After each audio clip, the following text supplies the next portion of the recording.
हा व्हिडिओ फक्त आणि फक्त ॲनालिसिस पर्पजसाठी आहे आणि कोणतीही इन्व्हेस्टमेंट ॲडवाइस नाही. तर कृपया स्वतःचा अभ्यास करूनच कोणताही इन्व्हेस्टमेंट डिसिजन घ्या. वेस्ट बेंगॉल इलेक्शन रिझल्ट्स आल्यानंतर मार्केटमध्ये जो मूव्हमेंट दिसतो तो फक्त पॉलिटिक्समुळे नसून इन्व्हेस्टर्स फ्युचर एक्सपेक्टेशन्स कशा बदलतात यावर आधारित असतो. कारण मार्केट 3 गोष्टी बघतो: पॉलिटिकल स्टेबिलिटी, पॉलिसी कंटिन्युइटी आणि गव्हर्नमेंट कॅपेक्स वाढणार का. जर स्टेबल सरकार राहिलं तर प्रोजेक्ट चालू राहतात, नवीन टेंडर्स येतात आणि प्रायव्हेट इन्व्हेस्टमेंट कॉन्फिडन्स वाढतो. पण ॲक्च्युअल अर्निंग्स इम्पॅक्ट नेहमी डिलेने येतो. बेंगॉलची इकॉनॉमी हेवी इंडस्ट्रियल नसून कन्झम्पशन, ॲग्रिकल्चर आणि सर्व्हिसेस ड्रिव्हन असल्यामुळे गुजरात किंवा महाराष्ट्रासारखा डायरेक्ट इंडस्ट्रियल बूम लगेच दिसत नाही आणि इम्पॅक्ट सिलेक्टिव्ह सेक्टर्समध्ये कॉन्सन्ट्रेट होतो, जसं इन्फ्रा, सिमेंट, पॉवर, लॉजिस्टिक्स आणि एफएमसीजी. इन्फ्रास्ट्रक्चर बद्दल परसेप्शन आहे की इलेक्शन नंतर स्टॉक्स उडतील, पण रियालिटी अशी आहे की बेंगॉलमध्ये एक्झिक्युशन इश्यूज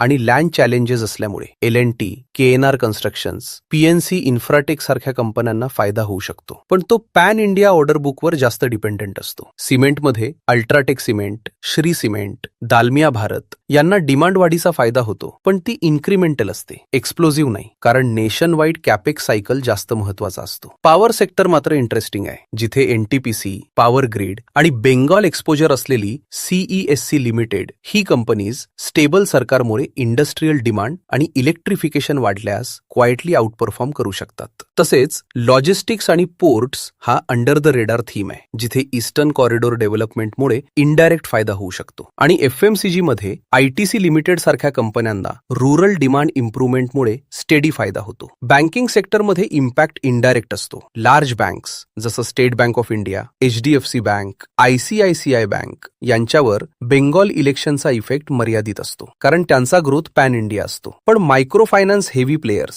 जसं बंधन बँक आणि उज्जीवन स्मॉल फायनान्स बँक हे इलेक्शन स्टेबिलिटीवर जास्त सेन्सिटिव्ह असतात, कारण रुरल रिपेमेंट बिहेवियर आणि कलेक्शन एफिशियन्सी डायरेक्टली पॉलिसी स्टेबिलिटीवर डिपेंड असते. त्यामुळे इथे अपसाईड सुद्धा मोठा आणि रिस्क सुद्धा जास्त असतो. सर्वात महत्वाचा पॉइंट म्हणजे इलेक्शन रिझल्ट म्हणजे इमिजिएट प्रॉफिट ग्रोथ नाही. मार्केट आधीच एक्सपेक्टेशन्स प्राइस इन करतो आणि अनेकदा by the rumour sale the news pattern दिसतो. त्यामुळे इलेक्शन नंतर करेक्शन सुद्धा येऊ शकतो. म्हणून स्मार्ट स्ट्रॅटेजी अशी की शॉर्ट टर्म ट्रेडर्स रॅलीमध्ये पार्शियल प्रॉफिट बुकिंग करतील. Long term investors execution data जसं ऑर्डर बुक, रेव्हेन्यू विजिबिलिटी आणि मार्जिन्सवर फोकस करतील आणि नवीन एंट्रीसाठी 5 ते 10% डिपची वाट पाहून ग्रॅज्युअल बाईंग करतील. कारण शेवटी मार्केट इलेक्शनवर नाही तर अर्निंग्स आणि एक्झिक्युशनवर चालतो आणि जो इन्व्हेस्टर हे समजतो तोच कन्सिस्टंटली पैसा बनवतो.